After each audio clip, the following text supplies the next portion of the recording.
જય શ્રી કૃષ્ણ. સ્વાગત છે તમારું છાયની વાનગીઓમાં. આજે હું સમર સ્પેશિયલમાં લઈને આવી છું તમારા માટે ફાલુદાની રેસીપી, જે બહુ જ ઓછા ખર્ચે અને ઘરની સામગ્રીમાંથી બની જાય છે. એવો આપણે ઠંડો ઠંડો ફાલુદો બનાવવાની શરૂઆત કરશું.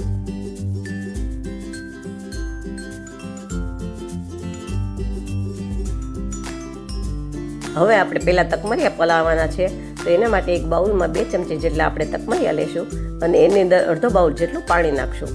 હવે એને થોડી વાર પલાવવા દઈશું અને ત્યાં સુધીમાં આપણે બીજી તૈયારી જોઈ લઈએ.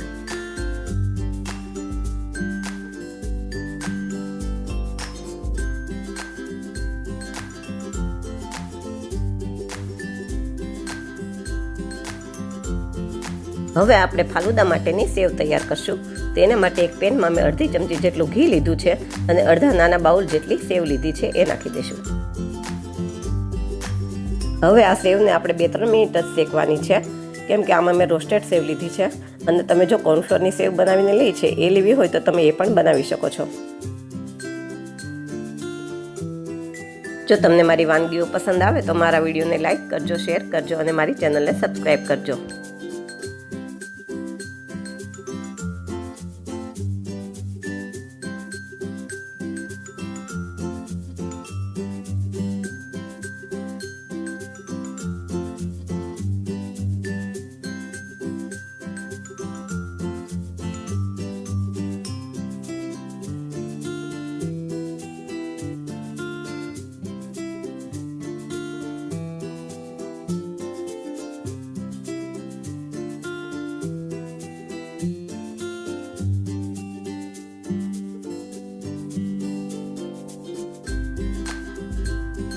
હવે આપણી સેવ સરસ શેકાઈ ગઈ છે. તેમાં અડધો લીટર જેટલું દૂધ નાખું છું. આમાં જો તમારે વધારે પતલી બનાવવી હોય તો તમારે વધારે દૂધ લેવાનું અને 2 ચમચી જેટલી ખાંડ નાખી દઈશું. પછી એમાં એક ઉભરો આવે ત્યાં સુધી આપણે એને ઉકળવા દઈશું.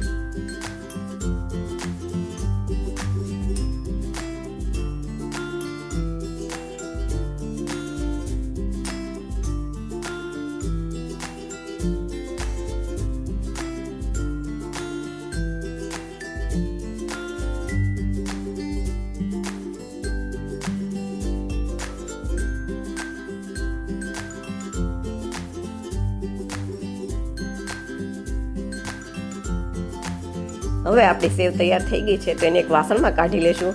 થોડી વાર ઠંડી થવા દેશું અને પછી થોડી વાર આપણે એને ફ્રીજમાં મૂકી દઈશું, જેથી કરીને એકદમ ઠંડી થઈ જાય.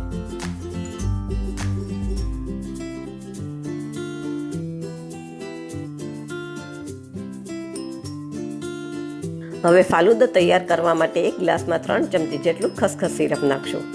મારી પાસે ખસખસ સિરપ હતું તો મેં એ લીધું છે. તમારી પાસે જે હોય એ તમે લઈ શકો છો.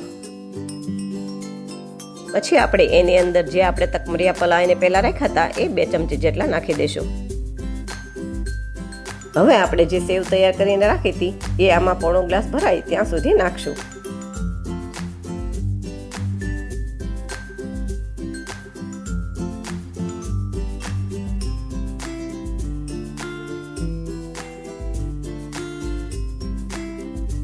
પછી આપણે એમાં 2 ચમચા જેટલો આઈસ્ક્રીમ નાખશું. આ આઈસ્ક્રીમ પણ મેં ઘરે જ બનાવેલો છે. હવે એની ઉપર ગાર્નિશિંગ માટે કાજુના કટકા, બદામના કટકા, 3 કલરની તૂટી ફ્રૂટી અને ખસખસ સિરપ નાખશું.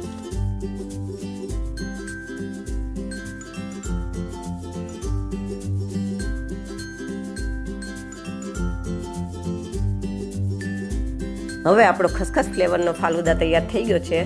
તો હવે આપણે રોઝ ફ્લેવરનો ફાલુદા તૈયાર કરશું.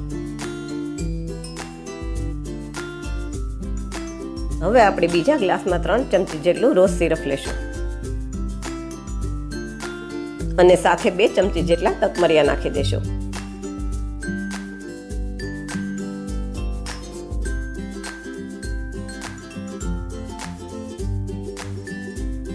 હવે આમાં પોણો ગ્લાસ ભરાય ત્યાં સુધી સેવ નાખશું.